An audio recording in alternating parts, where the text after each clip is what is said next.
Tu veux réussir ton marathon? Alors, reste bien jusqu'au bout, car aujourd'hui, je vais te parler des 3 erreurs les plus courantes en préparation marathon, celles qui peuvent littéralement saboter ta course. Et crois-moi, la troisième est souvent la plus ignorée, mais aussi la plus fatale.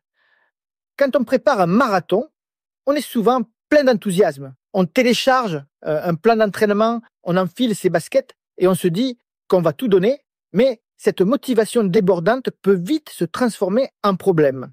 La première erreur, c'est de rentrer trop vite dans le dur. Beaucoup de coureurs commencent leur plan avec des sorties longues de 2 heures dès la première semaine ou des séances de fractionnés trop intenses. Ton corps, lui, n'est pas prêt. Il a besoin de s'adapter progressivement aux nouvelles charges de travail. Si tu brûles les étapes, tu risques la blessure ou une fatigue accumulée qui te pénalisera sur le long terme. La solution est simple. Démarre doucement. Pendant les premières semaines, limite tes sorties longues à 1h15 ou 1h30 et respecte les allures d'entraînement. Chaque séance a un rôle précis. Les sorties longues servent à bâtir ton endurance, pas à te tester mentalement dès le début. Rappelle-toi, mieux vaut progresser lentement, mais sûrement, que devoir s'arrêter pour soigner une tendinite. La deuxième erreur, c'est de négliger la récupération. Et oui, on entend souvent, pas de repos pour les champions, mais c'est complètement faux. Ce n'est pas pendant l'entraînement que tu progresses, mais entre les séances, lorsque ton corps récupère et assimile les efforts. Si tu ne laisses pas assez de temps à ton corps pour se régénérer, tu entres dans un cercle vicieux. Fatigue, mauvaise qualité d'entraînement et à terme, surentraînement ou blessure. Voici comment éviter ça. Planifie au moins 1 jour de repos total par semaine. Rien, 0 course, juste du repos. Et pense aux semaines allégées. Tous les 3 ou 4 semaines, réduis ton volume et ton intensité de 20 à 30%. Cela donne à ton corps une chance de se réinitialiser et de repartir encore plus fort.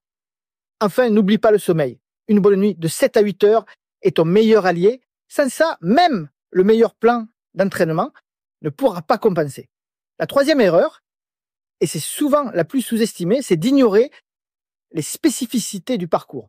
Tous les marathons ne se ressemblent pas. Si tu prépares un marathon plat, mais que ton parcours final est rempli de dénivelés, comme Paris ou Poitiers, tu risques de le regretter le jour J. Ces fameuses bosses peuvent vider ton énergie si tu n'as pas préparé ton corps à les affronter. Alors, comment s'y préparer? Intègre des côtes dans tes entraînements, même si ton marathon est censé être plat. Ces séances renforceront tes quadriceps et amélioreront ta capacité à gérer les variations de terrain et surtout, simule les conditions de course. Si ton marathon commence tôt le matin, fais tes longues sorties à la même heure.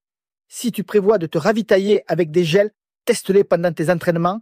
Plus tu habitues ton corps aux conditions réelles, mieux tu seras préparé mentalement et physiquement. Et si tu téléchargeais maintenant notre guide sur les 10 erreurs fatales en course à pied, le lien est dans la description. Pour résumer, éviter ces 3 erreurs, c'est s'assurer une préparation plus sereine et une meilleure performance le jour de la course. Rentre progressivement dans le plan, respecte tes phases de récupération et adapte ton entraînement aux spécificités du parcours.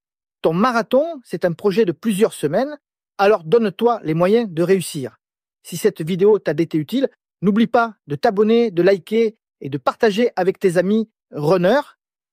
À bientôt pour de nouveaux conseils